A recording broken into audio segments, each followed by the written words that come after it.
Bismillahirrahmanirrahim. Assalamualaikum warahmatullahi wabarakatuh.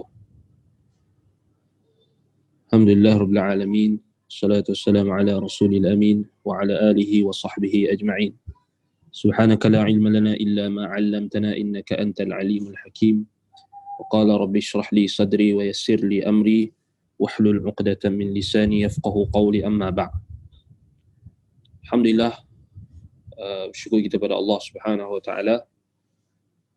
Pada pagi ini kita diberikan kesempatan oleh Allah Subhanahu wa taala untuk meneruskan perbahasan kita berkenaan dengan Asmaul Husna, yang mana kita masih lagi membahaskan berkenaan dengan nama Allah Asy-Syakir, Asy-Syakur. Iaitulah kita bahaskan berkenaan dengan rukun syukur yang disebutkan oleh Imam Al-Qurtubi rahimahullah. Yang mana kita dah sebut sebelum ni, rukun syukur yang disebutkan oleh Imam Al-Qurtubi ada 3, iaitulah yang pertama al-iqrar bin ni'mati lil mun'im, itu kita mengakui nikmat yang telah diberikan oleh pemberi nikmat. Yakni nikmat yang telah Allah Ta'ala berikan, kita akui. Yang kedua al-isti'anatu biha ala ta'atihi. Yang kedua, rukun yang kedua kesyukuran, iaitulah kita menjadikan nikmat yang Allah Ta'ala berikan itu sebagai salah satu wasilah untuk membantu kita dalam mentaati Allah. Nikmat yang Allah Ta'ala berikan itu kita gunakan dalam rangka untuk mentaati Allah. Itu rukun yang kedua. Rukun yang ketiga, syukru man ajra ni'mati ala yadihi taskhiran minhu ilaih. Kata Imam Al-Qurtubi, rukun yang ketiga iaitulah kita bersyukur kepada penyebab ataupun orang yang menjadi sebab ataupun penyebab melalui tangannya itu nikmat itu melimpah kepada kita. Yang nikmat yang Allah Ta'ala pemudahkan itu datang melalui asbab mereka. Yang pertama, contohnya mudah, iaitulah kita mengakui kan nikmat Allah yang Allah Ta'ala telah berikan kepada kita. Antaranya dalam zikir yang kita selalu sebut baca, wa abu'uluka bi ni'matika alayya, ay wa a'tarifu bi ni'matika alayya. Kita baca dalam sayyidul istighfar, Allahumma anta rabbi la ilaha illa anta khalaqtani wa ana 'abduka wa ana ala ahdika wa wa'dika mastata'tu faghfir li Allahumma anta rabbi la ilaha illa anta khalaqtani wa ana 'abduka wa ana ala ahdika wa wa'dika mastata'tu faghfir lima qaddamtu wa ma Allahumma anta rabbi la ilaha illa anta khalaqtani wa ana 'abduka wa ana ala ahdika wa wa'dika mastata'tu. Kemudian kita sebut wa abu'u laka bi ni'matika alayya wa abu'u laka ay wa a'tarifu laka bi ni'matika alayya wa a'tarifu bi ni'matika. Itu maksudnya wa abu'u laka bi ni'matika alayya. Iaitulah apa? Wa abu'u maksudnya a'tarifu. Ya, aku mengiktiraf, mengakui akan nikmatmu yang telah engkau berikan kepadaku. Ini contoh dalam doa dan juga zikir yang kita ucapkan, kita mengakui akan nikmat Allah Subhanahu wa taala yang Allah Taala telah berikan. Itu dengan kita, antaranya lagi dengan kita menyebut-nyebut nikmat tersebut, wa amma bi ni'mati rabbika fahaddits. Adapun nikmat Tuhanmu, maka hendaklah kamu sebut. Maka diharuskan, bahkan diperintahkan untuk kita untuk menyebut nikmat Allah SWT yang Allah Ta'ala berikan. Baik. Yang kedua, kita menjadikan nikmat yang Allah Ta'ala berikan itu, kita jadikan sebagai sebab untuk membantu kita dalam mentaati Allah. Contohnya mudah, iaitulah apa? Contohnya nikmat yang Allah Ta'ala bagi kepada kita hari ini, nikmat gadget. Gadget yang Allah Ta'ala berikan berupa nikmat, salah satu nikmat zaman ini, walaupun kita tak boleh nak datang ataupun tak boleh nak hadir ke majlis ilmu, nikmat gadget yang Allah Ta'ala beri, handphone, tab ke, iPad ke, laptop, semua itu adalah apa? Nikmat yang Allah Ta'ala beri. Jadi kita gunakan dalam rangka untuk mentaati Allah. Kita mendengar majlis ilmu, kita menyebarkan majlis-majlis ilmu, kita menyebarkan ayat-ayat Al-Quran, menyebarkan hadis, berdakwah dan sebagainya. Jadi kita gunakan nikmat itu dalam rangka untuk mencapai ketaatan kepada Allah. Yang ketiga, iaitulah kita bersyukur dengan mereka yang menjadi penyebab ataupun daripada asbab mereka nikmat Allah itu melimpah kepada kita. Ini kita dah sebut sebelum ini, contohnya macam ibu bapa kita, guru kita, mereka yang bagi seorang isteri, suaminya, bagi seorang suami bagi isterinya, yang menjadi sebab nikmat Allah Subhanahu Wa Taala itu melimpah melalui tangan mereka. Jadi kita ucapkan syukur, terima kasih kepada mereka. Jadi tiga ini adalah rukun kesyukuran yang disebutkan oleh Al-Imam Al-Qurtubi rahimahullah. Baik, kalau kita tengok balik, kata Imam Al-Qurtubi rahimahullah, ataupun kita sebut sebelum ni, kita nak bincang tambahan daripada Imam Ibnul Qayyim. Kita nak bincang yang rukun yang tiga tadi itu disebutkan oleh Imam Al-Qurtubi. Jadi ada tak penambahan ataupun penjelasan yang kita kata yang lebih daripada para ulama? Ada antaranya apa yang diungkapkan oleh Al-Imam Ibnul Qayyim rahimahullah. Al-Imam Ibnul Qayyim rahimahullah dia tambah lagi dua rukun. Maksudnya ada lima. Ada lima. Sebab itu kalau kita tengok balik, Imam Ibnul Qayyim dia kata, wasyukru mabniyun ala khamsi qawa'id. Khudu'u syakir lil mashkur wa hubbuhu lah wa i'tirafuhu bi ni'matihi wa thana'uhu alaihi biha wa an la yasta'miluha fima yakrah.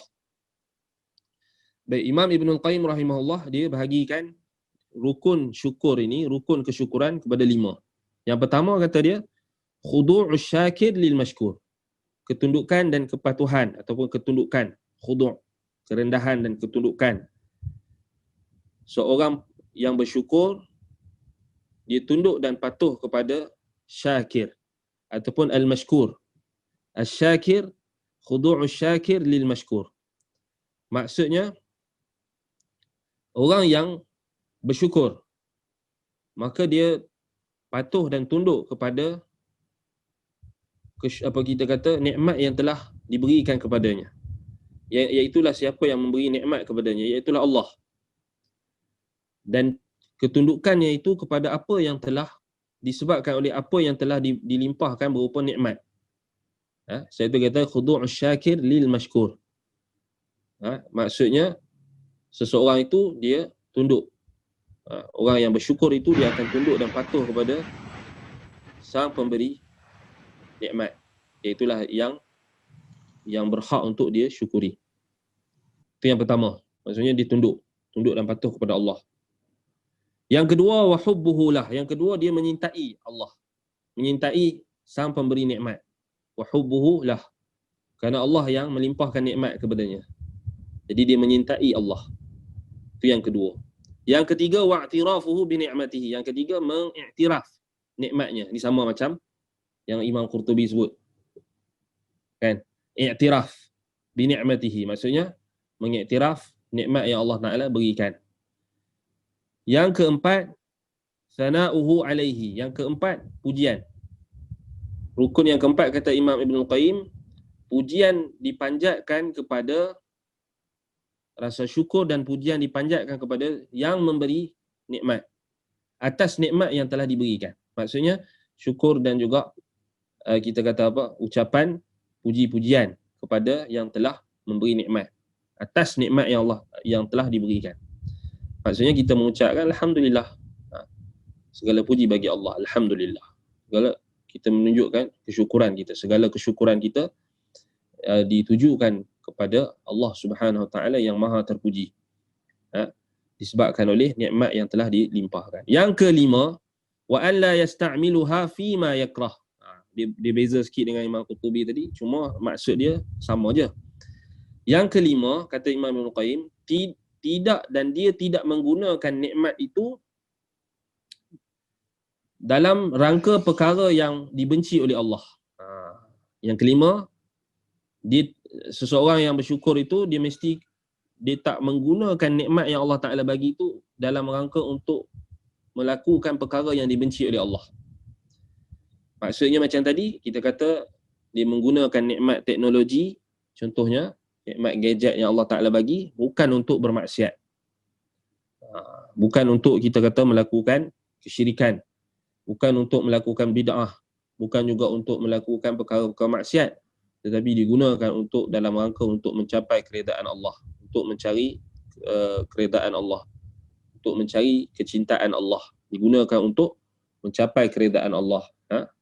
Gadget yang ada digunakan untuk membaca Al-Quran, untuk murajaah Al-Quran, untuk menuntut ilmu, untuk belajar tentang bahasa Arab misalnya, untuk mengetahui berkenaan dengan hukum hakam, menuntut ilmu, maka itu dia tidak gunakan pada perkara yang dibenci oleh Allah. Tapi kalau dengan gadget yang ada itu, contohnya digunakan untuk memfitnah orang, digunakan untuk menyebarkan hadis palsu, digunakan untuk menyebarkan berita palsu dan sebagainya, maka itu contoh dia telah tidak lengkap rukun syukurnya. Itu maksudnya dia tak bersyukurlah, kerana dia telah menggunakan maksiat ataupun menggunakan nikmat itu dalam rangka kemaksiatan. Sama juga mata, Allah Ta'ala bagi nikmat tetapi dia tak gunakan nikmat mata itu untuk membaca Al-Quran, untuk melihat bacaan mushaf, untuk melihat perkara-perkara yang diperintahkan oleh Allah Subhanahu Wa Ta'ala, membaca Al-Quran, melihat alam sekitar, untuk ditadabbur ayat-ayat kauniyah, kekuasaan dan penciptaan Allah.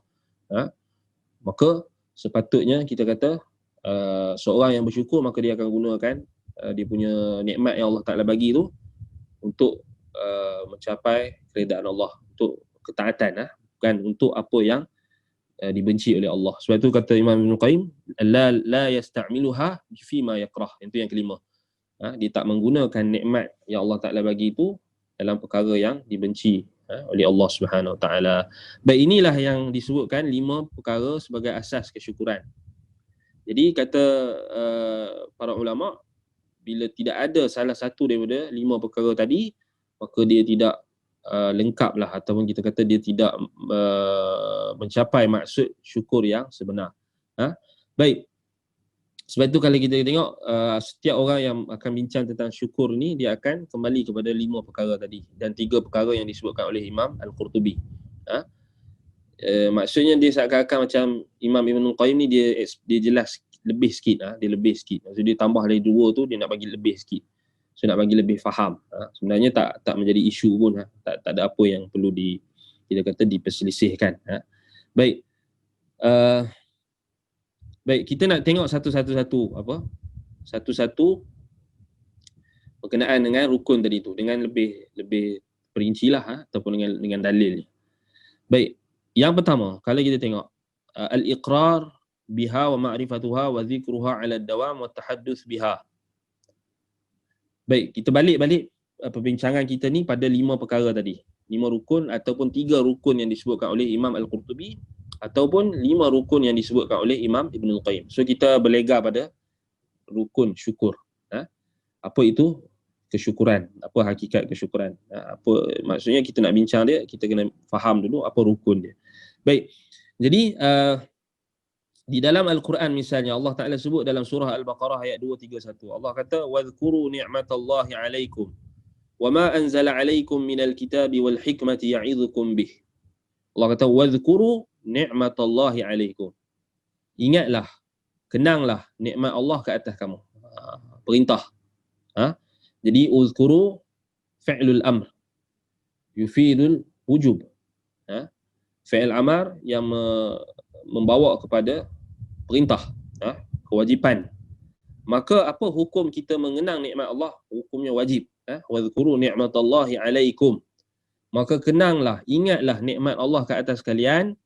Wa ma anzala 'alaikum minal kitabi wal hikmati ya'idhukum bih. Apa yang diturunkan kepada kalian berupa kitab dan juga al-hikmah, yakni sunnah, ya'idhukum bih, yang kalian mengambil pengajaran daripadanya. Baik, Jadi jelas Allah Ta'ala suruh kita wadhkuru ni'matallahi alaikum. Ingatlah, kenanglah nikmat Allah kepada kamu. Kan? Jadi kalau kita hari ini kita selalu sebut tentang manusia. Kenanglah jasa ibu bapa. Kenanglah jasa kawan kita. Kenanglah jasa orang-orang yang rapat dengan kita. Kenanglah jasa sahabat-sahabat. Kenanglah jasa suami kita. Kenanglah jasa isteri kita. Tetapi yang pertama sekali sebenarnya, kenanglah nikmat-nikmat Allah. Jasa yang Allah Ta'ala telah berikan. Yang ini nikmat. Yang ini nikmat yang Allah Ta'ala limpahkan. Allah Ta'ala tak berhajatkan kepada kita untuk mengenang nikmat dan mengingati nikmatnya, kerana tanpa kita pun Allah Subhanahu Wa Ta'ala tetap terpuji. Allah Subhanahu Wa Ta'ala tetap pemerintahannya, kerajaannya, kekuasaannya tetap kekal dan tidak sedikit pun dipengaruhi oleh hamba-hambanya. Sebab itu kitalah yang akan rugi kalau kita tidak mengenang dan juga mengingati nikmat-nikmat Allah. Sebab itu Allah perintahkan wadhkuru ni'matallahi alaikum. Dan dalam ayat ni jelas, antara nikmat yang Allah Ta'ala turunkan adalah Alkitab, yakni Al-Quran, dan juga As-Sunnah. Ini nikmat yang paling agung. Itulah nikmat iman, nikmat Al-Quran dan juga As-Sunnah. Dia Allah suruh kita kenang. Baik, dan ingati. Begitulah juga dalam surah Al-Baqarah ayat 47, ayat 122 Allah kata, Ya Bani Israel adhkuru ni'mati allati an'amtu alaikum wa anni faddaltukum 'alal 'alamin. Wahai Bani Israel, ingatlah, kenanglah nikmatku ke atas nikmatku yang telah aku nikmatkan kepada kamu, yang telah aku berikan kepada kamu nikmat tersebut. Dan sesungguhnya bahawasanya aku telah melebihkan kalian daripada sekalian alam. Baik, ini ayat ini umum. Walaupun Allah Ta'ala seru kat situ adalah Bani Israel, tetapi al-ibrah bi'umumil lafzi la bi khususis sabab. Maksudnya ayat itu adalah umum. Bukan setakat Bani Israel saja, bahkan kita juga. Tak kiralah kita daripada keturunan mana sekalipun, maka khitab itu tertuju kepada kita juga. Itulah apa? Supaya kita mengingat dan mengenang nikmat yang telah Allah Ta'ala berikan. Berupa nikmat-nikmat yang sangat banyak. Baik. Begitulah juga di dalam surah Ali Imran ayat 103 Allah Subhanahu Wa Taala berfirman, "Wadhkuru ni'matallahi 'alaikum idh kuntum a'da'an fa'alafa baina qulubikum fa asbahtum bi ni'matihi ikhwana." Allah Subhanahu Wa Taala berfirman, "Wadhkuru ni'matallahi 'alaikum." Dan ingatlah, kenanglah nikmat Allah kepada kamu. Idh kuntum a'da'an fa'alafa baina qulubikum. Tak kala dahulunya kalian itu saling bermusuh-musuhan. A'da adalah musuh. Fa'alafa baina qulubikum. Lalu Allah lah yang melembutkan, menyatukan hati-hati kalian. Fa asbahtum bi ni'matihi ikhwana, maka kalian menjadi, disebabkan oleh nikmat Allah, kalian menjadi saudara-saudara. Jadi Allah Subhanahu Wa Taala sebutkan kepada para sahabat bahawasanya dahulu mereka bermusuh-musuh. Dahulu mereka bertempur dan berperang. Mereka bergaduh sesama sendiri. Tetapi dengan nikmat Allah, Allah telah menjadikan mereka sebagai saudara. Dan inilah nikmat persaudaraan. Kalau kita tengok bagaimana dahulunya para sahabat, mereka bermusuh sesama mereka sebelum salah seorang di kalangan mereka masuk Islam, mendapat nikmat Allah, bermusuh Khalid Al-Walid, iaitu dia menjadi panglima dalam peperangan Uhud, yang dia menjadi apa kita kata panglima dalam peperangan Uhud yang telah mengalahkan tentera Islam. Tetapi dengan nikmat Allah, Allah Ta'ala telah jadikan hatinya itu lembut dan hatinya itu berpaut kepada iman dan persaudaraan Islam, dan akhir sekali mereka menjadi saudara se-Islam. Bahkan Khalid Al-Walid telah menjadi Saifullah Al-Maslul, iaitulah apa, pedang Allah yang terhunus, yang berjihad di jalan Allah untuk memperjuangkan agama Allah.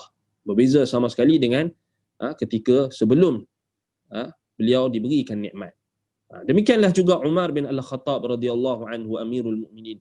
Bagaimana ketika sebelum Allah Ta'ala bagi nikmat hidayah kepadanya, nikmat Islam, maka dia sangat memusuhi umat Islam. Lalu disebabkan oleh apa?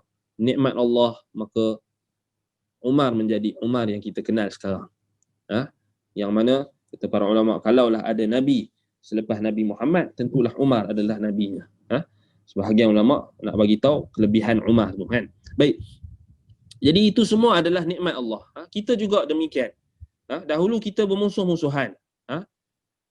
Dahulu mungkin dalam 10 tahun yang lalu, 20 tahun yang lalu, mungkin masih ada lagi, kalau kita tengok ada kes-kes bercerai-berai disebabkan oleh politik, bercerai-berai disebabkan oleh fahaman politik yang berbeza, bergaduh disebabkan oleh fahaman politik. Ingat lagi waktu apa? Waktu tahun 1998 kan. Maksudnya waktu tu kita masih lagi darjah berapa, dah bergaduh dah isu politik ni dekat sekolah. Bukan salah apa, pasal kita tengok mak ayah kita, mak ayah kita pun kita tengok banyak cerita tentang politik waktu tu. Kalau kita tengok baliklah, ni secara umumnya kan. Sampailah sekarang kalau kita tengok masih lagi ada orang yang apa, bergaduh tentang politik. Sampai ada yang bercerai-berai kerana disebabkan oleh politik. Kerana parti yang berbeza. Kawan ni parti ni, kawan tu parti ni, bergaduh. Baik. Jadi alhamdulillah dengan nikmat Islam, dengan nikmat sunnah, fa asbahtum bi ni'matihi ikhwana. Berapa ramai orang yang bila dia kenal sunnah, bila dia kenal Islam yang sebenarnya, maka dia tak ada lagi dah perasaan, kita kata apa, ketaksuban yang melampau terhadap parti-parti politik ini. Yang para ulama kategorikan dalam kategori bid'ah tahazzub ataupun hizbiyah, yang mana menjadikan parti politik ini sebagai satu asas untuk dibinanya al-wala' wal bara' ataupun ketaatan, kesetiaan, kecintaan dan juga berlepas diri bermusuh di atas dasar kepartian, maka ini adalah bid'ah. Ini sebenarnya adalah satu bid'ah yang khusus, bid'ah hizbiyah, bid'ah tahazzub. Minal ladzina farraqu dinahum wa kanu syi'a kullu hizbin bima ladaihim farihun. Allah Subhanahu wa taala mencela perbuatan orang yang memecah belahkan agama. Antaranya adalah dengan berkelompok-kelompok. Ini adalah perbuatan yang tercela dalam agama. Dan bahkan itu yang akan melemahkan kita. Dan terbukti kita tengok hari ini, bila kita dilanda dengan COVID-19 ini, pada asalnya kita dah semakin nak memutuskan rantaian. Alhamdulillah, sehari semakin hari kita kata kita dapat dengan nikmat Allah, dengan bantuan Allah Subhanahu Wa Taala, kita dapat kurangkan kes. Tetapi apabila kita tamak, adanya golongan-golongan yang tamak dengan pemerintahan, tamak dengan jawatan, masih lagi memikirkan tentang jawatan politik, memikirkan tentang kerusi pemerintahan, melebihi kepentingan rakyat dan sebagainya, maka itulah yang kita lihat, wallahul musta'an wa alaihi tuklan, maka kes semakin kita kata naik semula, maksudnya dah jadi 3 angka dah, wallahul musta'an. Jadi ini kalau kita tengok disebabkan oleh apa? Ketaksuban, dan Allah Taala tak bagi nikmat dari sudut nikmat kita kata bersatu padu. Sebab itu Allah kata wadhkuru ni'matallahi 'alaikum id kuntum a'da'an fa'alafa baina qulubikum fa asbahtum bi ni'matihi ikhwana. Jadi nikmat persaudaraan ini adalah nikmat yang besar yang patut kita kenang, ingati, dan sepatutnya kita usahakan supaya kita tidak akan berpecah belah. Supaya kita tidak akan berpecah belah. Yang mana berpecah belah inilah yang akan menyebabkan kita menjadi lemah. Yang akan menjadikan kita lemah, dan musuh akan mudah untuk mengintai peluang untuk merobek lagi kesatuan umat Islam apabila mereka berpecah belah. Apatah lagi berpecah belah itu disebabkan oleh kepentingan politik dan sebagainya. So kalau kita tengok balik, inilah yang realiti yang kita terpaksa hadapi. Sebab itu adalah menjadi tanggungjawab bagi penuntut ilmu, golongan yang dalam kita kata lapangan dakwah dan sebagainya, adalah memikirkan bagaimana untuk mencari solusi untuk disatukan umat Islam ni. Sudah tentulah solusinya adalah bersatu di bawah Al-Quran dan juga As-Sunnah. Bukan bersatu di bawah parti politik, bukan juga bersatu di bawah kepentingan tahazzub, hizbiyah, tetapi bersatu di atas hablullah, wa'tasimu bihablillahi jami'an wala tafarraqu. iaitulah apa? Tali Allah yang kukuh, iaitulah apa? Al-Quran dan juga As-Sunnah. Mengikut kefahaman salaful ummah. Baik, begitulah juga Allah Subhanahu wa taala sebutkan di dalam surah Fatir ayat 3, ya ayuhan nasu dzkuru ni'matallahi 'alaikum, wahai manusia, kenanglah nikmat Allah kepada kamu.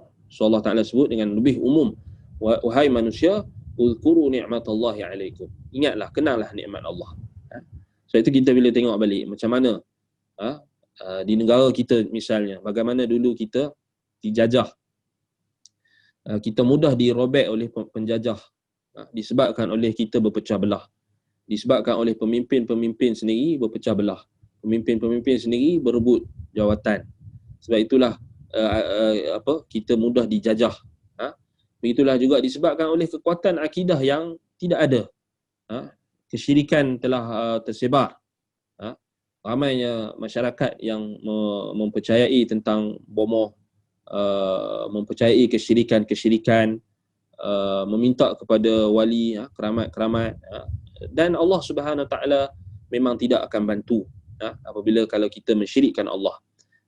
Sebab itu Allah hanya menjamin keamanan bagi ahli tauhid.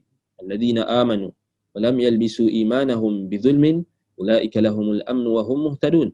Orang yang beriman yang tidak mencampur adukkan iman mereka dengan kesyirikan, dengan kezaliman, yakni kesyirikan, maka mereka itulah yang akan mendapat keamanan dan mereka itu akan mendapat petunjuk. Baik, jadi apa yang kita kena buat dengan ayat ini? Maksudnya kita kena ingat, kita kena kenang nikmat-nikmat Allah. Bagaimana Allah SWT menyatukan hati kita di bawah Islam yang benar. Itulah yang kita kena lakukan untuk kita mencapai kesyukuran kepada Allah. Kenang nikmat. Kenang nikmat. Walaupun nikmat yang sedikit, walaupun nikmat yang sedikit yang pada pandangan kita adalah remeh, maka itu tetap nikmat yang perlu kita lihat. Contohnya lepas kita makan, kita sebut alhamdulillah. Lepas kita minum, alhamdulillah. Dan semua itu adalah dalam rangka untuk kita merealisasikan mengenang dan juga mengingati nikmat Allah. Baik, itulah juga dalam surah Ad-Duha ayat 11 Allah Taala berfirman, wa amma bi ni'mati rabbika fahaddits. Adapun nikmat Tuhanmu maka hendaklah kamu ucapkan, sebutkan nikmat Tuhanmu, fahaddits. Baik, kemudian kalau kita tengok di dalam Madarijus Salikin, Imam Ibn Al-Qayyim rahimahullah menyebutkan, menukilkan perkataan sahibul manazil iaitu Syekhul Islam Al-Harawi, mengatakan asyukru ismu li ma'rifatin ni'mah. Syukur ini adalah nama yang merujuk kepada ma'rifatun ni'mah, yakni pengetahuan kita berkenaan dengan nikmat. Syukur itu merujuk kepada pengetahuan kita terhadap nikmat. So kita kena tahu nikmat. Kita kena tahu nikmat apa yang paling besar, nikmat apa yang paling penting. Sudah tentulah nikmat iman, nikmat Islam, nikmat sunnah. Itulah nikmat yang paling besar sekali. Nikmat iman. So kita, nikmat ni banyak. Nikmat Allah kata kalau kita nak kira, la tuhsuha. Wa in ta'uddu ni'matallah la tuhsuha. Kalau kamu nak mengira bilangan nikmat-nikmat Allah ni, kamu tak boleh nak kira, banyak sangat. Tetapi termasuklah syukur adalah kita mengetahui nikmat apa yang paling utama. Nampak? Baik, antaranya nikmat iman, nikmat Islam, nikmat sunnah. Ada orang dia kena Islam tetapi dia tak dapat nikmat sunnah. Ada orang dia kena Islam tetapi dia tak dapat nikmat tauhid. Kerana buktinya, hakikatnya Islam yang dia kenal itu adalah Islam yang telah diselewengkan. Contoh kita bagi. Islam berdasarkan ajaran nenek moyang semata-mata. Contoh macam ada orang tunjukkan macam mana dekat Indonesia ada satu ajaran. Di Indonesia ada satu ajaran ni, mereka pakai, ataupun di Kemboja, di Kemboja. Mereka ikut ajaran nenek moyang, tetapi nama tu macam Islam lah, nampak tu macam Islam, tetapi mereka hanya ikut sahaja ajaran nenek moyang mereka yang ada syirik. Itu kita kata dia nama je Islam, kenal je Islam, tetapi tak diberikan nikmat tauhid. Rugi lah. Contohnya orang yang terlibat dalam ajaran-ajaran tarikat sufi yang menyeleweng, ghulatus sufiyah, batiniyah, dan semisalnya, mereka mengatakan mereka Islam, tetapi hakikatnya mereka tidak tahu apa itu Islam, terjebak dalam kesyirikan. Jadi bila kita kenal tauhid, kita kenal sunnah, ini adalah nikmat yang paling agung. Sebab itu mengetahui nikmat itu adalah kesyukuran. Kenapa? Li'annaha as-sabilu ila ma'rifatil mun'im wa lihadza samma Allah Ta'ala al-Islam wal iman fil Quran syukran. Sebab itulah apa? Kerana pengetahuan kita tentang nikmat itu akan menjadi jalan untuk mengenalkan kita kepada al-mun'im. Ma'rifatul mun'im.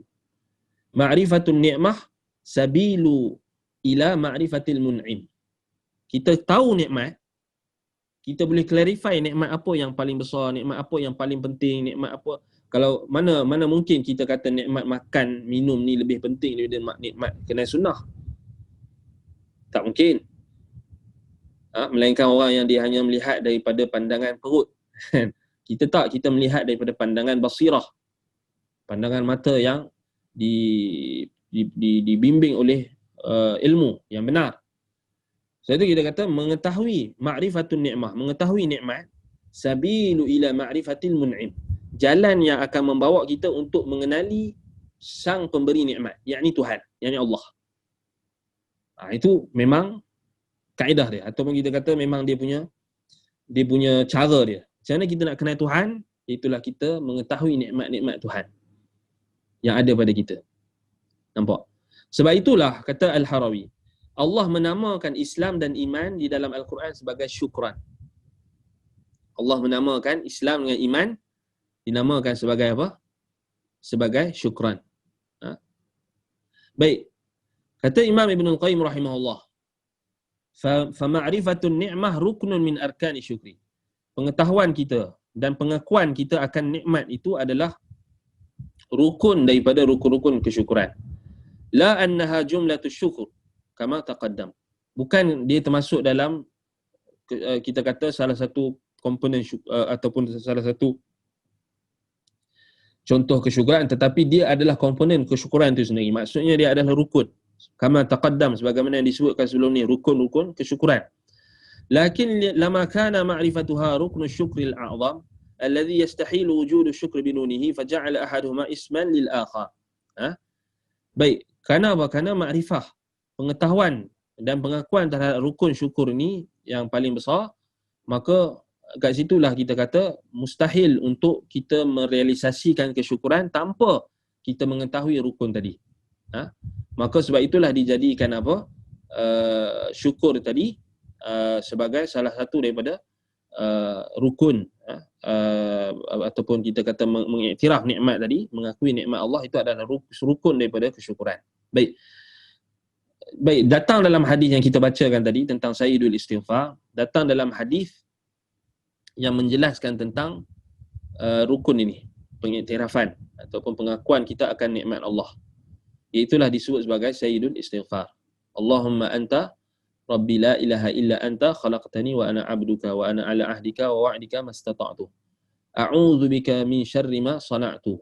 Abu'u laka bi ni'matika 'alayya wa abu'u bi dhanbi faghfir li fa innahu la yaghfiru dzunuba illa ant. Dalam Sayyidul Istighfar yang kita ucapkan hari-hari pada waktu pagi dan petang, kita sebut Allahumma anta Rabbi la ilaha illa anta khalaqtani wa ana 'abduk. Ya Allah, Engkaulah Rabbi, Tuhanku. La ilaha illa anta khalaqtani wa ana 'abduk. Tidak ada ilah yang berhak disembah melainkan Engkau. Engkau telah menciptaku, wa ana 'abduk. Kita sebut Engkau telah menciptaku. Khalaqtani wa ana 'abduk. So khalaqtani nikmat. Kerana Allah mencipta kita. Kalaulah Allah tak mencipta kita, nescaya kita tak wujud. Kalau Allah tak takdirkan kita keluar daripada benih ibu dengan ayah kita, benih ayah kita, maka sudah tentulah kita ni syai'an ghair mazkura, yang tidak disebut, macam dalam surah Al-Insan. Maksudnya kita tak wujud kalau bukan kerana nikmat Allah mencipta kita. Sebab tu kita, ni awal Sayyidul Istighfar ni dia dah bagi rukun yang pertama. khalaqtani wa ana 'abduk. Kau mencipta aku dan aku hamba-Mu. Nikmat lagi kita sebut nikmat kita jadi hamba Allah. Wa ana 'abduk. Perhambaan. Kerana di sana ada orang yang dia menghambakan dirinya kepada selain Allah. Kan? Kita tengok ada orang yang dia lahir-lahir dia jadi hamba kepada tuan dia. Kalau zaman dulu, zaman perhambaan yang masih ada. So, tengok yang paling dekat dengan zaman kita, slavery yang berlaku, perhambaan yang berlaku di Amerika Syarikat contoh. Orang kulit hitam diperhambakan. Contoh, lahir-lahir jadi hamba. Bahkan dijadikan hamba, diambil daripada negara mereka, dibawa ke negara tuan mereka, ataupun orang yang memperhambakan mereka. Dalam Islam ada perhambaan, tetapi perhambaan yang kita kata apa? Yang diikat dengan perhambaan kepada Allah. Tapi akhir sekali pada zaman Malik Faisal, perhambaan yang kita kata di dalam dunia Islam ni dihapuskan. Alhamdulillah. Lahir-lahir semua merdeka. Tapi bayangkan ada orang yang dia jadi hamba sekarang ni, bukan hamba kepada manusia ataupun kepada perhambaan yang difahami oleh masyarakat zaman dulu, tapi lebih pada perhambaan kepada apa? Perhambaan kepada hawa nafsu, perhambaan kepada syaitan, perhambaan kepada dunia, perhambaan kepada duit ringgit, menyembah duit ringgit, menyintai dunia lebih daripada Allah Subhanahu wa taala. Jadi alhamdulillah, Allah kata Allah jadikan kita sebagai hamba dia. Khalaqtani wa ana 'abduk. Khalaqtani nikmat dah. Allah mencipta kita. Kita kenang nikmat Allah.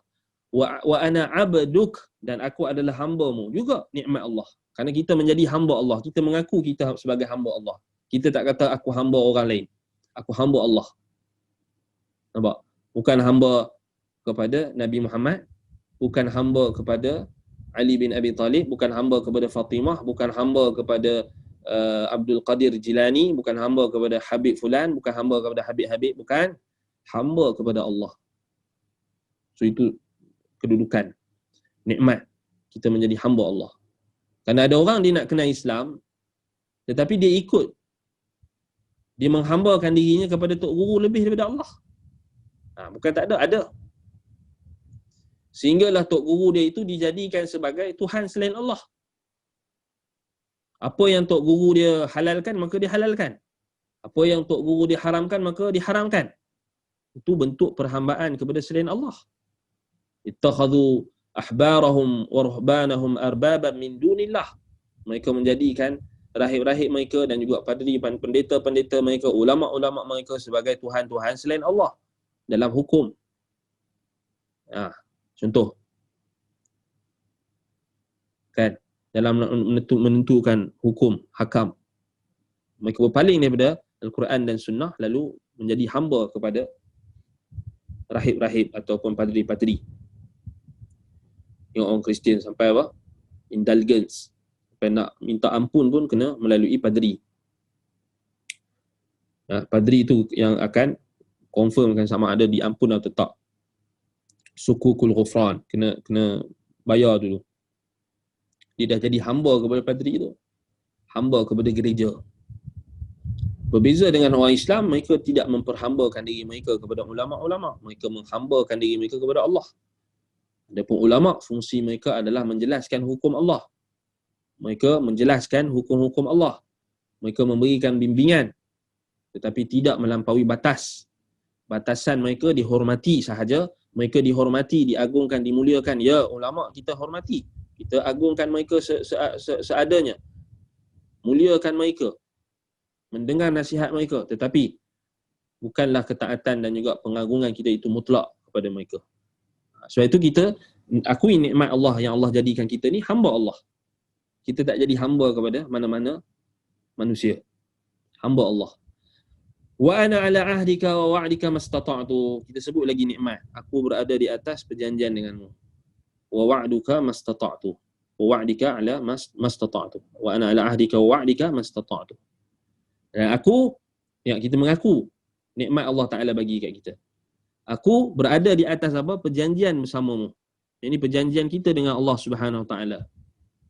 Bahawasanya kita takkan mensyirikkan Allah.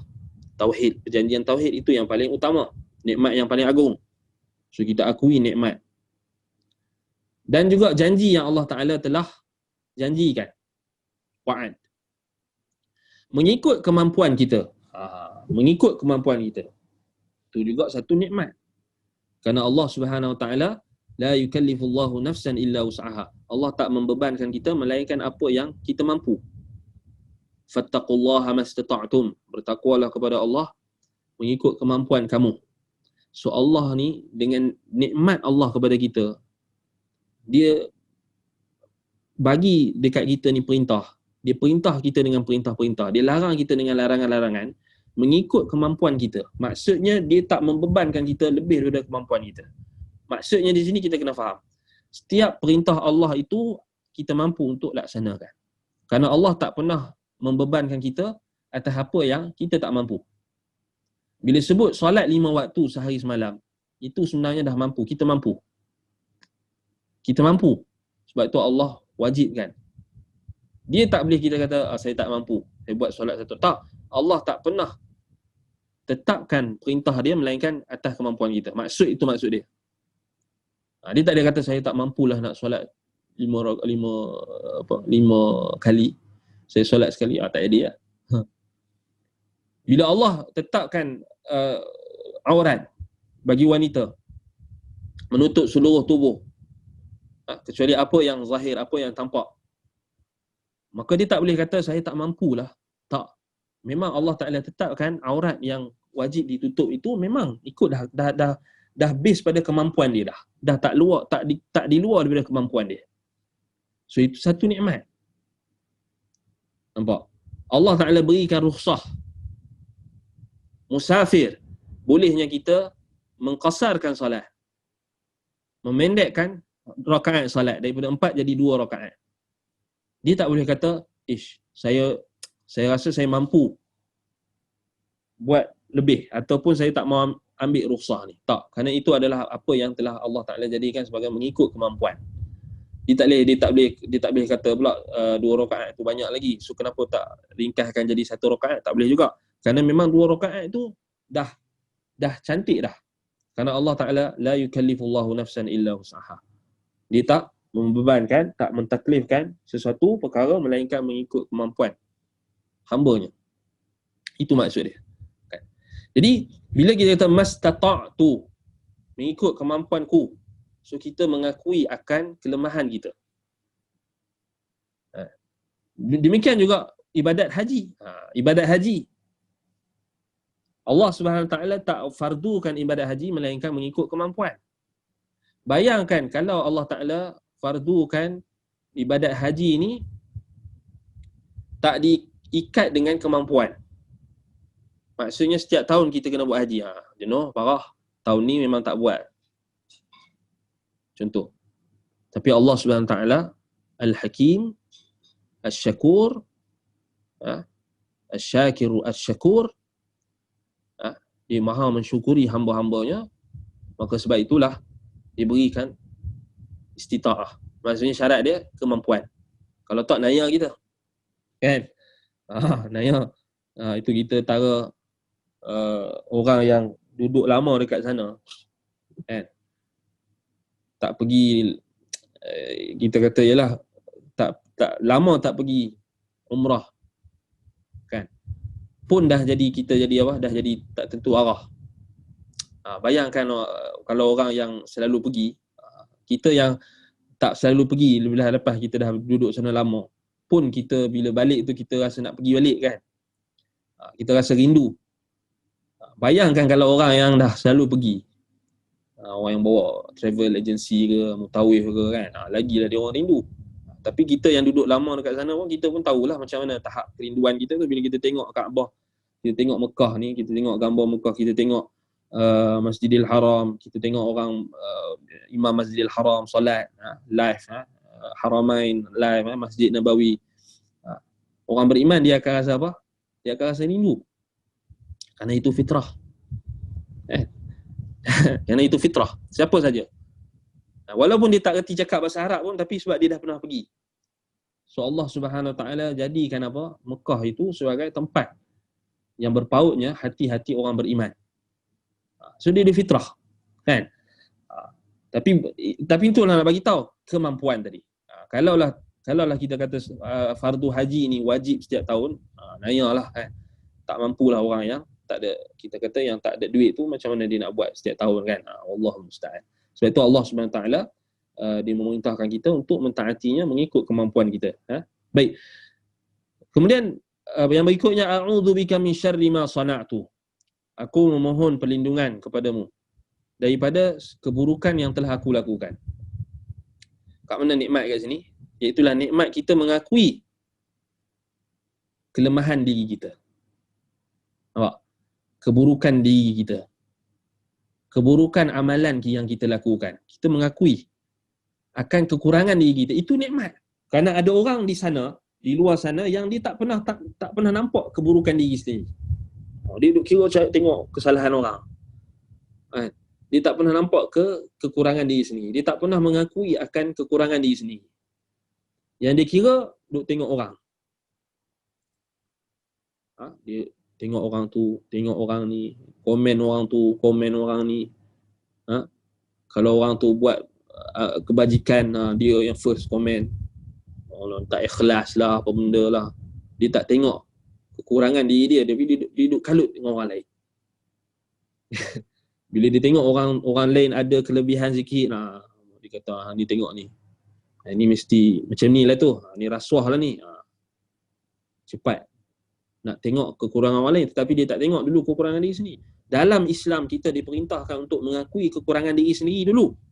Wa a'udzubika min syarri ma sana'tu. Kita minta lindung kepada Allah atas keburukan yang telah kita lakukan. Kenapa? Kerana innan nafsa la'ammaratun bisu' illa man rahima rabbuk.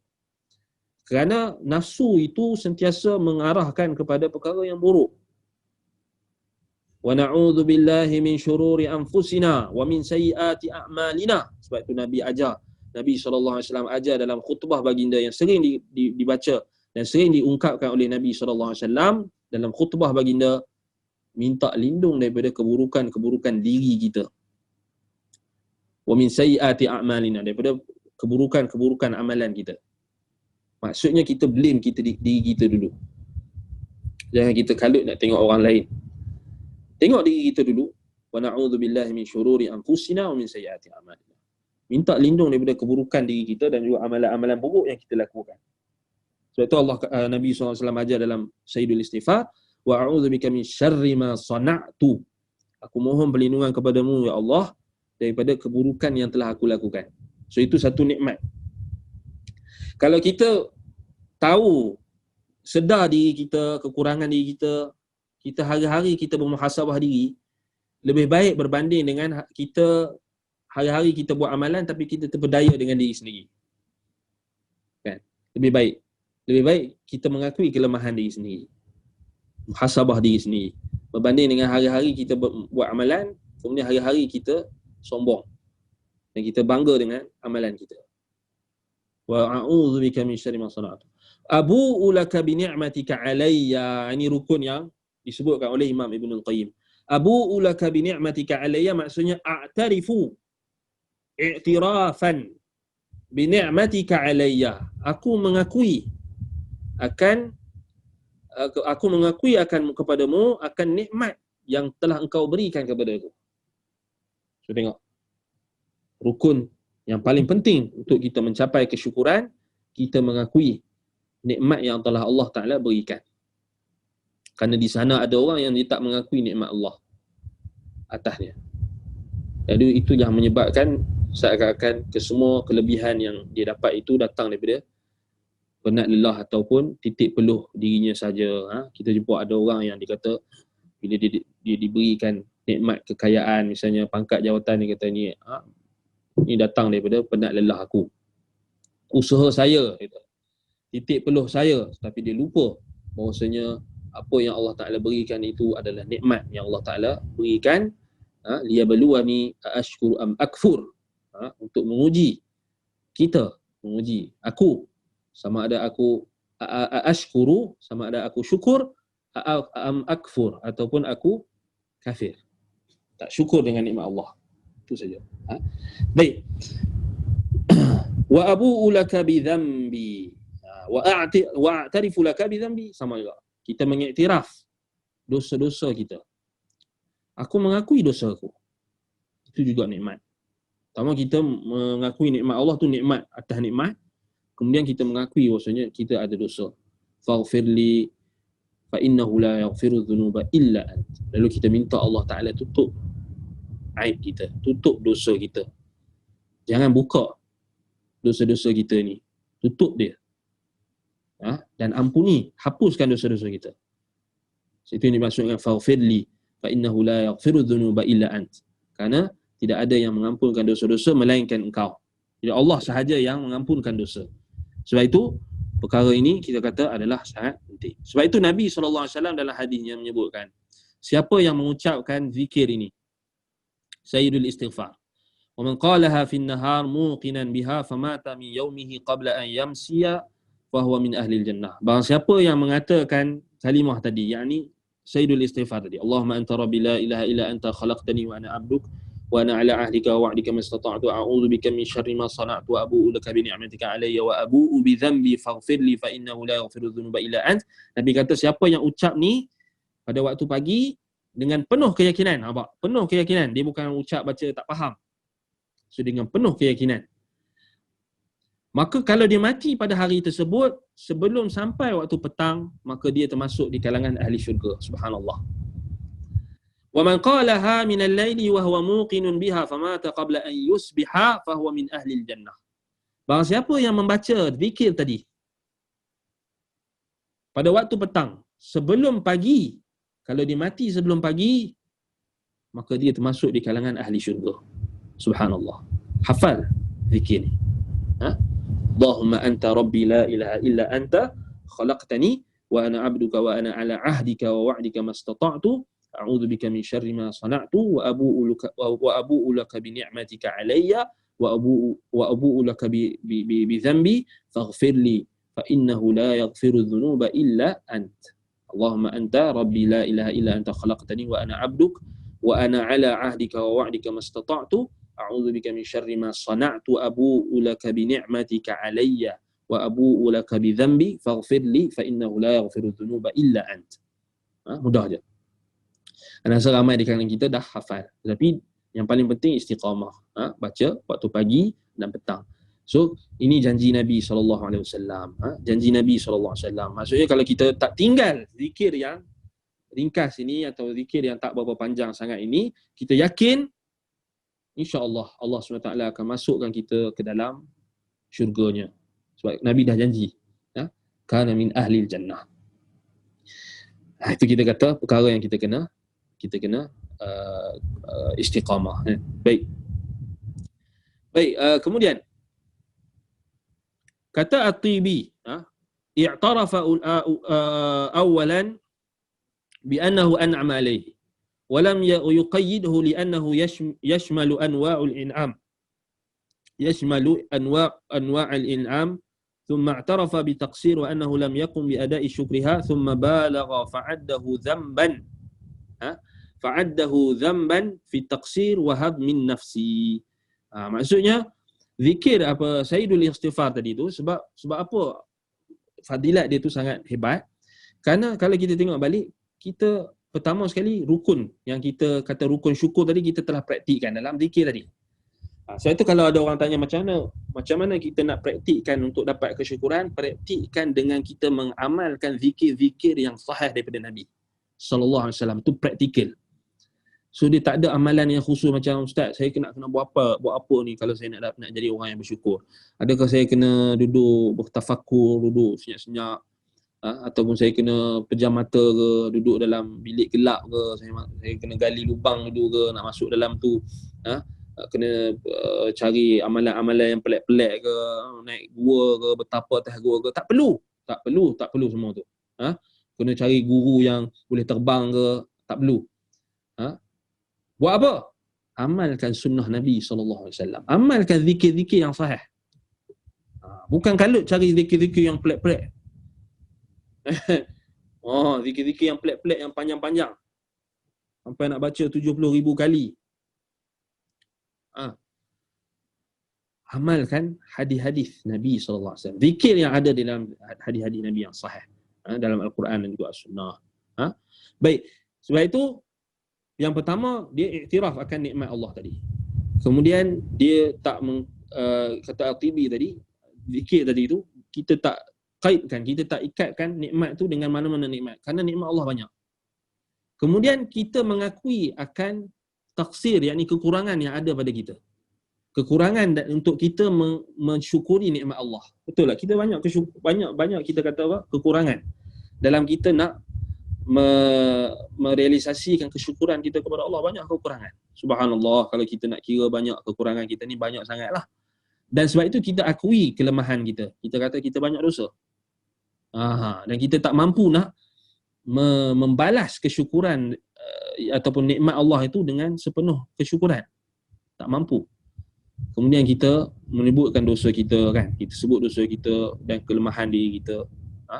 Baik. Jadi itu antara rahsia. Kenapa doa ini ataupun zikir tadi itu Nabi SAW sebut, orang yang ucapkannya dengan penuh keyakinan, faham, maka dia kalau dia mati sebelum kalau dia baca pagi, sebelum sampai waktu petang dia mati, dia masuk syurga.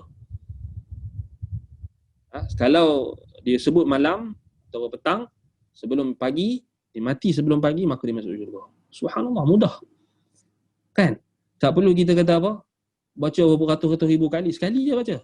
Allahumma anta rabbi la ilaha illa anta khalaqtani wa ana 'abdu. Baca sekali je.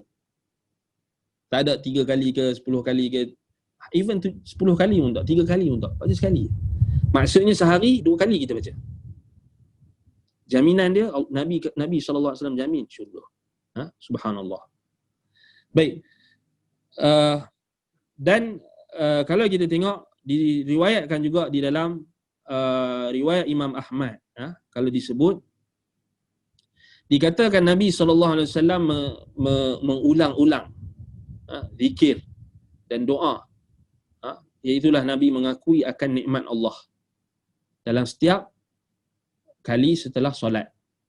Contohnya Nabi sebut lahul fadlu walahul ni'mah wal fadlu walahul sana'ul hasan, walahul sana'u wal hasan, ataupun lahul ni'matu wal fadlu walahul sana'ul hasan. Lepas kita solat kan, kita ada wirid. Allahumma anta rabbi la ilaha illa anta khalaqtani. Allahumma anta as-salam wa minka as-salam tabarakta ya dzal jalali wal ikram. Kemudian kita sebut la ilaha illallah wahdahu la syarika lahu lahul mulku wa lahu la ilaha illallah wahdahu lahun ni'mah wa lahul ni'mah wa lahul fadl wa lahus sana'u wal hasan, atau wa lahus sana'ul hasan. So kita sebut. So Nabi sebut apa? Sebut zikir tu selepas solat sebagai bentuk pengiktirafan nikmat. Itu contoh. So Nabi praktikal kan. Dia kata Nabi praktikkan praktikalnya. Macam mana nak dapat kesyukuran. Tak ada pelik-pelik kan. So amalkan sunnah Nabi je. So confirm kita akan dapat melaksanakan kesyukuran sebagaimana yang Nabi SAW tunjuk. So yang dalam zikir yang tu dalam riwayat Imam Ahmad, dalam riwayat Imam Ahmad dan juga Imam Muslim, la ilaha illallah wahdahu la syarikalah lahul mulku wa lahul hamdu wa huwa ala kulli syai'in qadir tu kan. Kemudian la ilaha illallah wahdahu lahun ni'mah wa lahul fadl wa lahus sana'ul hasan. Itu tu bila kita sebut la ilaha illallah, kita kata wa lahun ni'mah, baginya nikmat. Maksudnya kita akui nikmat Allah yang banyak. Wal fadl, yang ini kelebihan. Lahus sana'ul hasan, dan pujian yang baik. Kita hanya bagi kepada Allah. Hanya kita tujukan kepada Allah SWT. Kerana dia yang memberi nikmat. Dia yang kita kata yang memberi nikmat kepada kita. Dan bahkan Nabi SAW juga telah menggalakkan kita, memotivasikan kita untuk mengucapkan, menyebut-nyebut nikmat Allah. Antaranya apa? Antaranya hadis yang diriwayatkan oleh Imam Abu Daud dan juga Abu Nu'aim di dalam Akhbari Asbahan. Dan hadis ini kalau kita tengok sanadnya hasan, sanadnya hasan dengan lafaznya Nabi SAW sabda, man abla bala'an fadzakarahu faqad syakarahu wa in katamahu faqad kafarah. Ada satu hadis ni dia berbeza pendapat lah, ulama berbeza pendapat, tapi hadis ni maksudnya sahih. Barang siapa yang diuji dengan satu bala, lalu dia menyebut-nyebut, faqad syakarahu, maka dia telah bersyukur kepada Allah. Wa in katamahu faqad kafara, kalau dia menyembunyikannya maka dia telah kufur. So hadis ni ada isu lah. So, tapi apa maksud hadis ni? Adakah maksudnya kita kena sebut bala bencana yang Allah uji kita ni, kita kena sebut-sebut? Apa bentuk sebut-sebut tu? Apa maksud sebut-sebut tu? Maksud sebut di situ adalah sebut untuk kita mengenang nikmat. Tak jadi isu. Yang tu sepakat. Tapi kalau kita sebut untuk tasakhutan lillah, maksudnya nak marah. Sebut tu kerana tak reda dengan takdir Allah. Aduh, aku sakit ni, kenapalah aku sakit macam tu. Kenapalah aku kena ni? Kan? Itu tak boleh, itu haram. Yang menjadi syukur bila mana kita sebut, ya Allah, aku tak sakit. Alhamdulillah, aku masih hidup. Macam tu kan? Alhamdulillah, aku masih hidup. Aku diuji dengan sedikit kesakitan, alhamdulillah, aku masih hidup. Macam tu. Alhamdulillah, aku masih boleh mengingatimu. Alhamdulillah, aku masih boleh solat. Alhamdulillah, aku masih boleh baca Quran. Contoh. Aku diuji dengan sedikit ujian. Disebut. Kita sakit ke apa kita sebut. Tapi adakah tujuan kita sebut-sebut tu, adakah tujuan untuk kita marah ataupun kita tak reda dengan takdir Allah? Tak. Tetapi tujuannya adalah untuk kita mengenang nikmat Allah. Itu maksud hadis, man abla bala'an fadzakarahu faqad syakarah wa in katamahu faqad kafarah. Dia beza kan? So maksudnya barang siapa yang diuji dengan satu bala, satu bencana, ujian, dia menyebutnya, maka dia telah bersyukur. Kalau dia menyebut tu dalam rangka untuk bersyukur lah.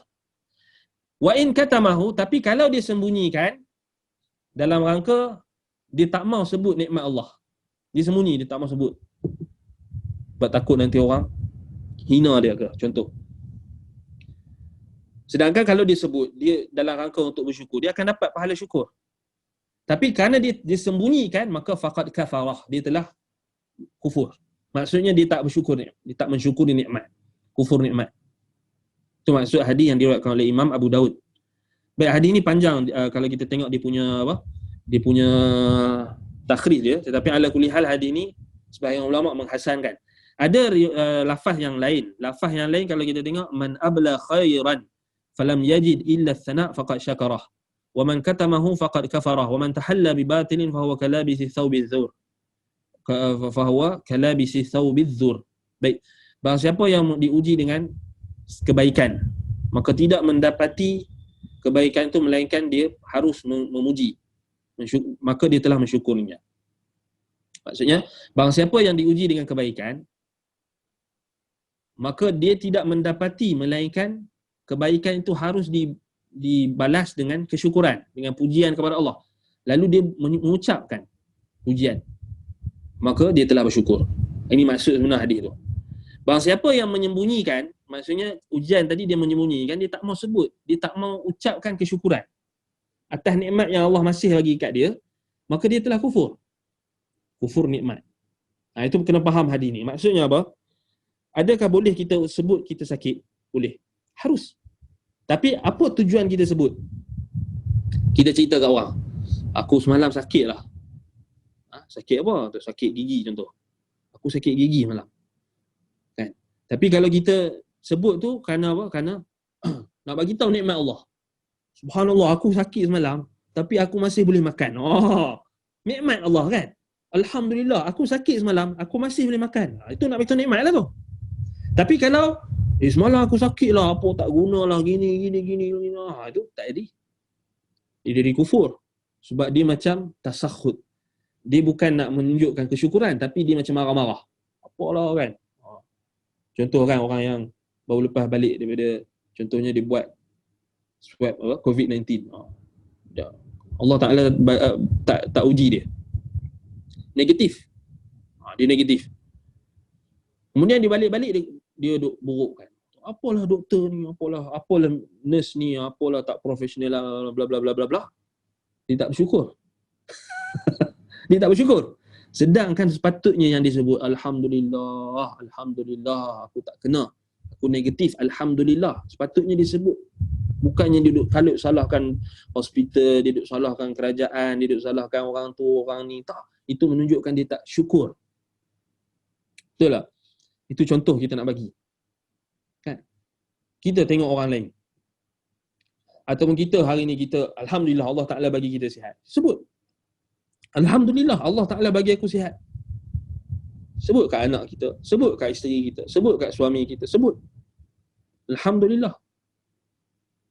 Tapi kalau tak mau sebut sakit kita tu boleh tak? Tak sebut pun tak apa, tak menjadi masalah.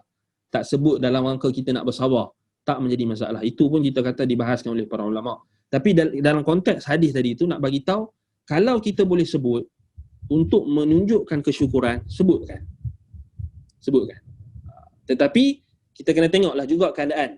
Ada benda yang kita kena sebut, ada benda yang kita kena sembunyikan. Kerana tak semua benda kita kata bila kita ceritakan itu semua pandangan mata itu sama.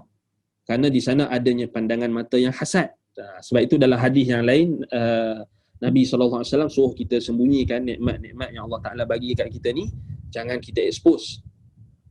Kan? Jangan, maksudnya dalam sebahagian riwayat kalau kita walaupun dibahaskan oleh para ulama dari sudut status dia, tetapi maknanya sahih.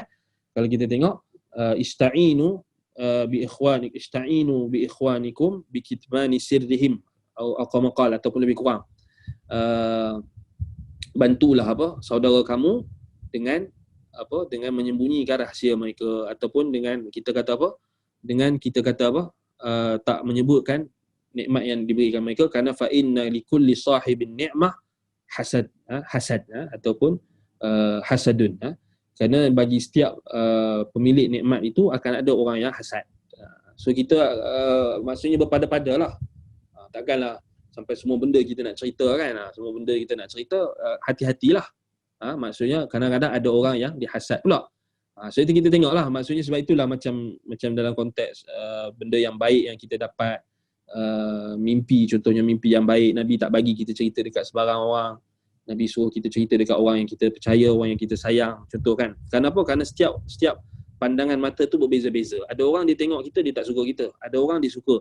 Ada orang dia okey dengan kita. Ada orang dia tak suka kita, dia hasad. Walaupun dia depan kita manis, walaupun dia nampak muka dia manis depan kita, tapi dalam hati dia hasad dengan kita. Kita tak tahu. Sebab itu ada benda yang kita boleh ceritakan, ada benda yang kita tak perlu ceritakan. Baik, macam contoh orang yang contoh kita nak bagi contoh yang mudah, macam sebahagian ulama syaratkan tunang kan, bertunang digalakkan untuk disembunyikan, bertunang contoh. Tetapi menikah kena isytiharkan. Yang bertunang tadi tak sepakat juga, ulama tak sepakat juga, ada yang kata boleh je isytiharkan. Tapi katakan kalau kita takut ada orang hasad dan sebagainya, anak kita contoh, anak kita ni ramai orang kenal, takut ada orang hasad, boleh tak dia disembunyikan pertunangan? Boleh sembunyikan kan. Tapi bila dah settle menikah, dah selamat menikah, okey, dia dah menikah kan, isytiharkanlah walimatul urus. Tu ada perbahasan ulama lah. Tapi nak bagi tahu bukan semua benda yang kita dapat nikmat ni kita boleh cerita. Boleh cerita. Memang kita kata Allah Ta'ala sebut wa amma bi ni'mati rabbika fahaddits, tetapi hati-hati, bukan semua juga benda kita boleh cerita. Baik. Ni sampai cerita habis kan. Untung berapa, duit dalam bank berapa, silap lah. Dia pergi cerita pula dekat cerita dekat Facebook, habis. Yang datang siapa? Pencuri, penyamun lah. Itu contohnya kan. Contohnya tak kena lah kalau kita pergi cerita semua benda. Ada benda kita kata yang kita kena cerita, ada benda kita kena sembunyikan. Sama juga anak-anak perempuan kita, contoh anak-anak kita yang kecil, kita ada simpan gambar dia orang apa semua, tapi tak perlu expose. Lebih-lebih anak-anak kecil. Kerana apa? Kerana likulli ainin hasad. Setiap mata yang melihat tu ada hasad. Ada hasad ataupun ada mata pandangan yang takjub dan sebagainya. Dan sebab itu Nabi SAW sebut tentang ain, al-ainu haqqa. Sebab itu kita faham-faham lah kan. Maksudnya kita ada anak perempuan, ada anak lelaki ke anak perempuan lah kan selalunya. Anak kecil ke, baby ke, comel. Maksudnya kita waspadalah kalau kita nak maksudnya kita nak sebaiknya kita tak perlulah expose gambar mereka di media sosial dan sebagainya, simpan. Biar kita simpan kita sendiri cukup lah kan.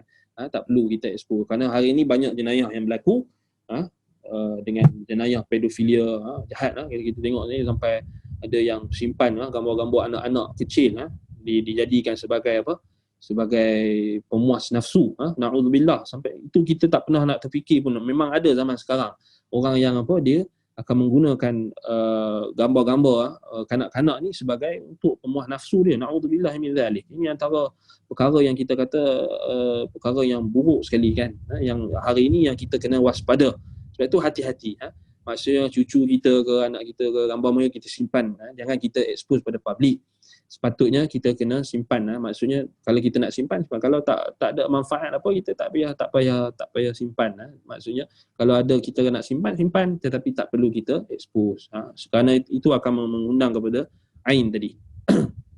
Kadang-kadang kita pun terlepas juga kadang-kadang. Kita kadang-kadang mungkinlah kadang-kadang kita seronok kan, ataupun kadang-kadang tu anak kita masuk dan kita pun terpaksalah delete balik kan. Kenapa kita nak jaga? Contoh macam kalau kita buat kat rumah ni, sebab tu kita fikir balik kan 2-3 kali. Bila kita expose benda tu, anak kita masuk dan sebagainya, memang orang tengok kan, memanglah kawan-kawan kita tengok, tetapi kita tak tahu pandangan mata manusia ni ramai. Dan kita pun tak kenal semua orang yang tengok, apatah lagi bila dipublikkan dan sebagainya. Sebab tu dengan lebih berhati-hati, lebih baik kita tak perlu expose kan. Supaya kita kata supaya terjamin, terpelihara daripada pandangan-pandangan mata yang boleh menyebabkan penyakit ain tadi. Wal'iyadzu billah. Nas'alullah salamata wal afiyah. Na'udzubillahi minal fitan ma dhahara minha wa ma batan. Baik. Kemudian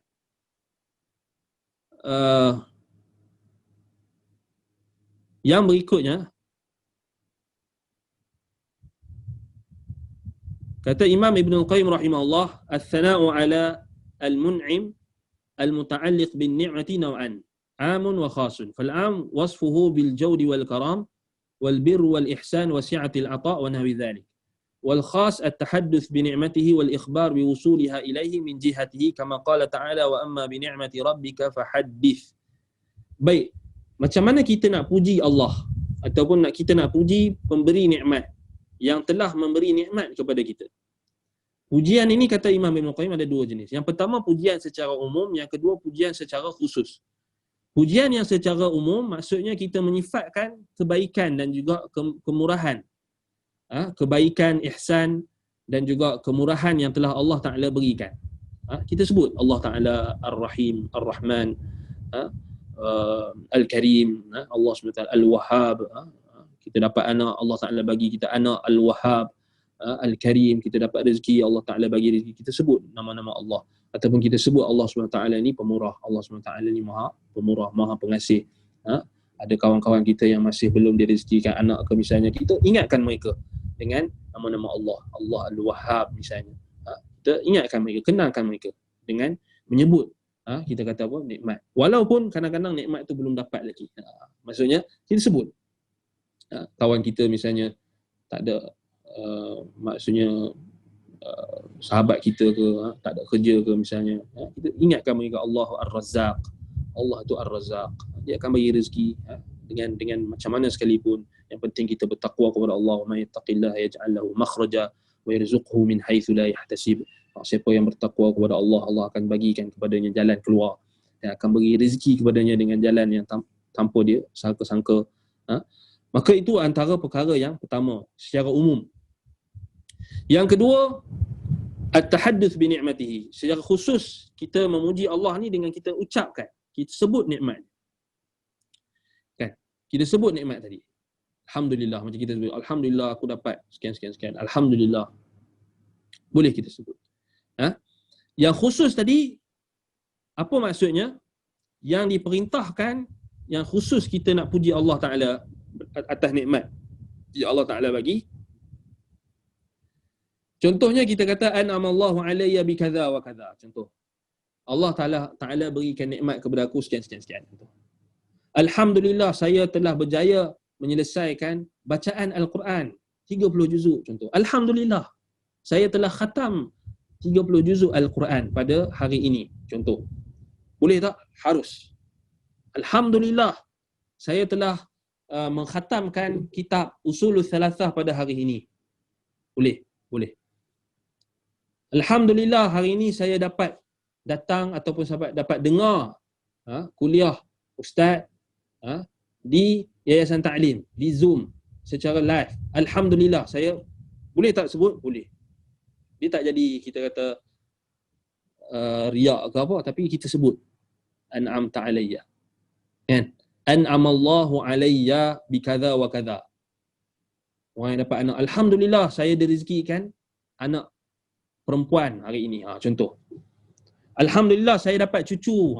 Contoh, alhamdulillah. Itu contoh dia. An'amallahu alayya kadha wa kadha. Alhamdulillah saya dapat pergi haji tahun ni. Tahun depan. Contoh, tahun depan ataupun tahun ni. Alhamdulillah saya dapat dimurahkan rezeki untuk pergi buat umrah. Alhamdulillah. Sebut. Alhamdulillah. An'amallahu alayya. Boleh. Harus. Baik. Sama juga yang kedua, dengan kita mengucapkan syukur. Tahaddus bi ni'matillah, syukur. Ini yang masuk dalam kategori yang tadi, yang first tadi khusus, ataupun kita kata yang secara khusus yang kedua, itu apa? Sebagaimana hadis yang diriwayatkan daripada Jabir bin Abdullah radhiyallahu anhu, Nabi sallallahu alaihi wasallam sabda, man suni'a atau man suni'a ilaihi ma'rufun falyajzi bihi, fa in lam yajid ma yajzi bihi falyuthni. Ma yujzi bihi falyuthni, fa innahu idza athna faqad syakarah, wa in katamahu faqad kafarahu, wa man tahalla bima lam yu'ta kana kalabisi thawbai zur. Baik. Barang siapa yang telah dilakukan kepadanya makruf, perkara yang baik, maka hendaklah dia membalasnya. Barang siapa yang telah diperlakukan kepadanya sesuatu yang makruf, maka hendaklah dia membalasnya. Jika dia tak dapati ada perkara yang dia boleh balas, maka hendaklah dia falyuthni, hendaklah dia memuji, mengucapkan syukur. Jazakallahu khaira, jazakumullahu khaira. Fa innahu idza athna faqad syakarah. Kerana sesungguhnya apabila dia telah memuji atau telah mensyukuri, telah ucapkan tahaddus tadi, tahaddus ni'matillah, dia telah ucapkan rasa syukur tadi, maka dia telah mensyukuri nikmat Allah. Faqad syakarah, dia telah mensyukuri Allah. Wa in katamahu faqad kafarah. Barang siapa yang sembunyikan, dia tak sebut, orang bagi dekat dia tak mau sebut syukran, jazakallah khair tak mau sebut, syukran, terima kasih pun tak mau sebut, maka dia telah kufur nikmat.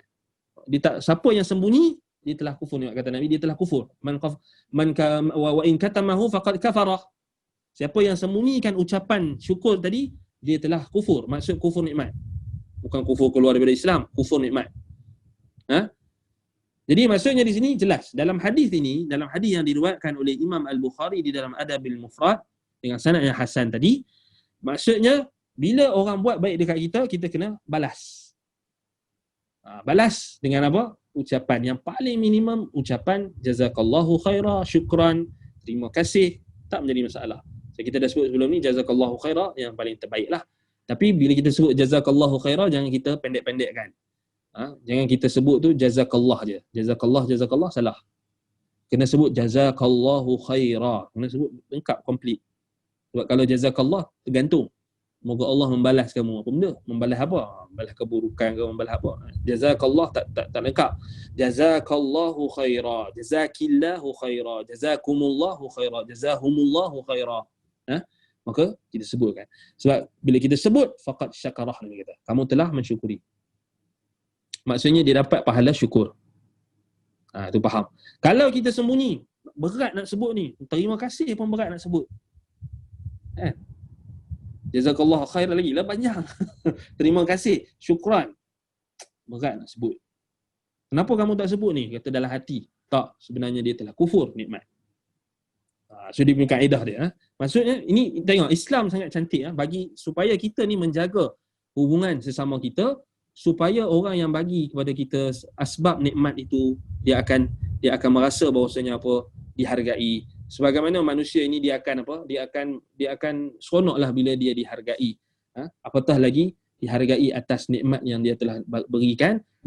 Bukanlah kita nakkan kepada kita kata orang yang beriman ni dia tak mahukan kesyukuran, tetapi dia nak wajah Allah. Innama nut'imukum liwajhillah la nuridu minkum jazaan wala syukura. Orang-orang ahli syurga ni dia bila dia bagi makan, dia tak mau pun sebenarnya minta terima kasih ataupun ucapan pembalasan ke, nak balasan ke, syukur ke, dia tak mau kan. Tetapi Allah Subhanahu Wa Taala ajar kita melalui Nabi SAW, Nabi still ajar kita supaya kita orang yang diberikan nikmat tadi, orang yang buat baik dekat kita, kita kena balas. Kita kena balas. Tapi bagi orang yang buat baik tadi memang dia tak harapkan terima kasih. Tetapi kita yang dilakukan kebaikan tadi. Macam contoh macam selalunya ada dulu kalau kita tengok belik setengah-setengah perangai orang ni bila bulan puasa kan, contoh bulan puasa kan selalu ada budaya yang baik lah. Budaya yang baik antaranya tukar-tukar pinggan kan, bagi makanan, bagi dekat jiran, sebagainya. Tapi ada juga dulu kalau kita tengok belik budak-budak kan, kalau budak-budak ni dia macam dia tak dididik lagi. Sebab itu kalau kita kadang-kadang dia akan tanya kenapa dia balas dengan macam ni kan, kita bagi sini kan. So kadang-kadang ada orang dia bagi dekat kita apa yang dia mampu, kita bagi kat dia apa yang kita mampu. Kita tak perlu persoalkan apa yang dia bagi tadi. Biarlah dia bagi pisang sekalipun, walaupun pisang kan, tetapi kita kata dia adalah nikmat. Kan, walaupun benda tu nampak macam remeh kan. Bagi sayur nampak macam Allah sayur je. Tetapi sebenarnya itu kita nak bagi tahu, bukan kita kalau kita pandang pada orang yang bagi tu, kita bukan tengok apa yang dia bagi. Kita tengok sejauh mana apa yang kita kata perbuatan yang menyebabkan dia bagi. Ataupun kita tengok apa yang dia telah yang penting kita bukan tengok apa yang dia bagi. Ada orang bagi bagi emas kat itu kan. Kita nampak emas. Tapi kita nak ucap syukur tak tahu siapa. Dia kalau ada yang tengok ni yang dia bagi tu kat Ana tu, Ana cukup jazakallahu khairah, jazakillahu khairah. Kan? Ana pun tak ingat ada siapa yang bagi tu.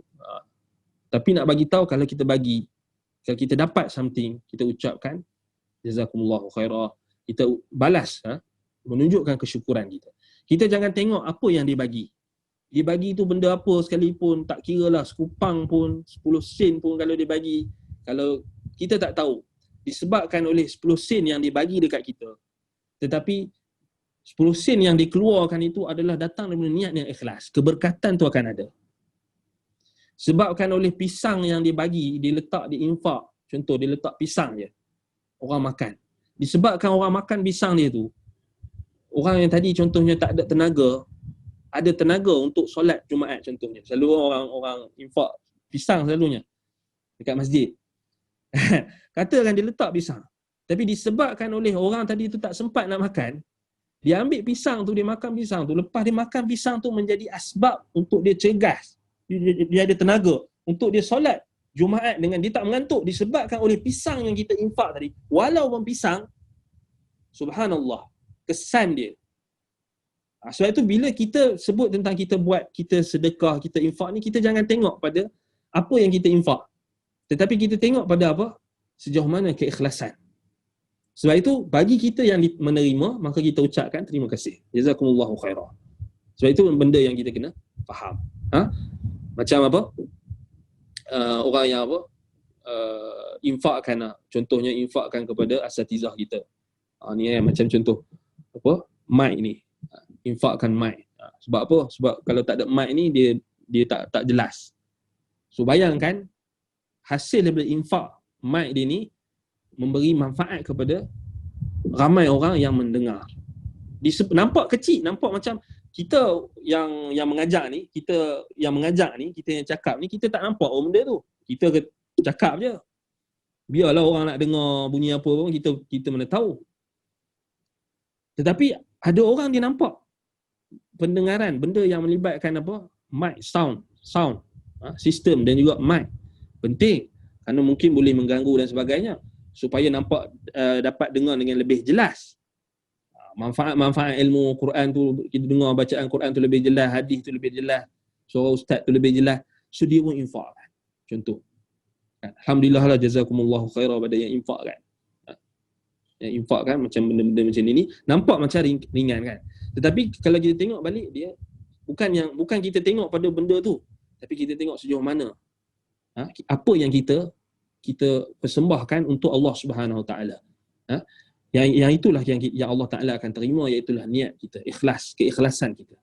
Innallaha la yanzuru ila suwarikum wala ila ajsamikum walakin yanzuru ila qulubikum wa a'malikum. Allah Taala tidak melihat kepada rupa paras kamu, kepada bentuk tubuh kamu, kepada fizikal kamu, tetapi Allah melihat kepada hati-hati kamu dan amalan-amalan kamu. Sama juga, Allah Ta'ala tak tengok pada apa benda yang kita infak, berapa ratus kita infak, berapa ribu kita infak. Allah tak tengok tu. Allah tengok berapa hati kita. Allah tengok keikhlasan hati kita dan amalan yang kita lakukan itu adakah bertepatan dengan sunnah. Allah tengok yang tu. Allah tak tengok apa yang kita sembahkan, apa yang kita korbankan, apa yang kita infakkan, tetapi Allah tengok pada apa? Pada nilai keikhlasan kita. Baik. Jadi itu antara apa yang disebutkan oleh Imam Ibn Al-Qayyim rahimahullah berkenaan dengan cara kita nak mensyukuri nikmat. Iaitulah yang kita menyebut nikmat secara umum, dan secara khusus iaitulah kita menyebut apa yang Allah Ta'ala berikan nikmat kepada kita, dan kita mensyukurinya dengan kita mengucapkan apa? Terima kasih, jazakallahu khairah, jazakumullahu khairah, syukran kepada orang yang telah melimpahkan nikmat tersebut. La yashkurullah man la yashkurun nas. Siapa yang tidak mensyukuri Allah, tidak mensyukuri Allah, orang yang tidak mensyukuri kepada manusia, orang tak berterima kasih kepada manusia. Baik. Jadi anda rasa cukup setakat itu. Kalau ada soalan, anda pun tak tahu ada soalan ke tak.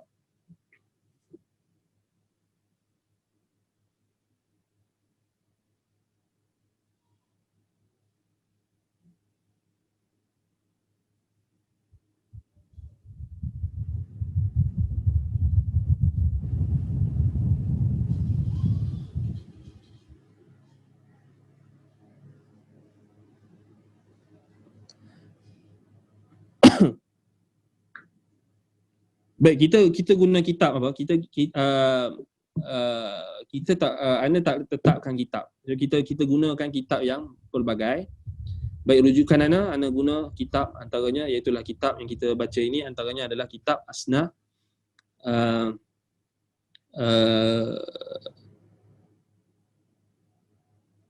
Al-Manhajul Asna atau Al-Manhajul Asma fi Syarhi Asma'illahil Husna oleh Syekh Muhammad Al-Mahmud Al-Najdi, dan juga beberapa kitab lainlah, antaranya Madarijus Salikin Imam Ibn Al-Qayyim, kemudian kitab Syarah Asma'ul Husna oleh Imam As-Sa'di, dan anda dah sebut dah sebelum ni kita guna kitab-kitab yang berbeza. So kita ambil, kita tak tetapkan satu kitab. Pada awal muqaddimah dulu mungkin kita gunakan satu kitab, macam Qawaidul Musla, Al-Qawaidul Musla Syekh Utsaimin, tetapi dalam kita punya siri ni kita memang tak gunakan kitab yang khusus. Jadi kita ambil kitab-kitab yang berbeza supaya manfaat kita itu lebih pelbagai dan lebih luas, insya-Allah. Baik, jadi anda rasa cukup setakat itu. Semoga Allah Subhanahu Wa Taala memberikan kita keberkatan atas apa yang kita sampaikan.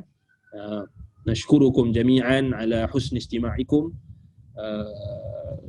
Aku bersyukur kepada kalian semua disebabkan apa, dengan baiknya kalian mendengar, memasang telinga. Semoga Allah Subhanahu Wa Taala, nas'alullah an yaj'alana minasyakirin ni'amihi. Semoga Allah Subhanahu Wa Taala menjadikan kita orang-orang yang sentiasa bersyukur pada nikmat Allah, dan sentiasa mentaati perintah Allah, bersyukur akan nikmat-nikmat Allah. Semoga Allah SWT memberkati apa yang kita sampaikan. Aku qawli hadza wa astaghfirullah li wa lakum. Subhanakallahumma wa bihamdika asyhadu an la ilaha illa anta astaghfiruka wa atubu ilaik. Wassallallahu ala Muhammadin wa ala alihi wa sahbihi wa baraka wa sallam. Alhamdulillahi rabbil alamin. Wassalamu alaikum warahmatullahi wabarakatuh.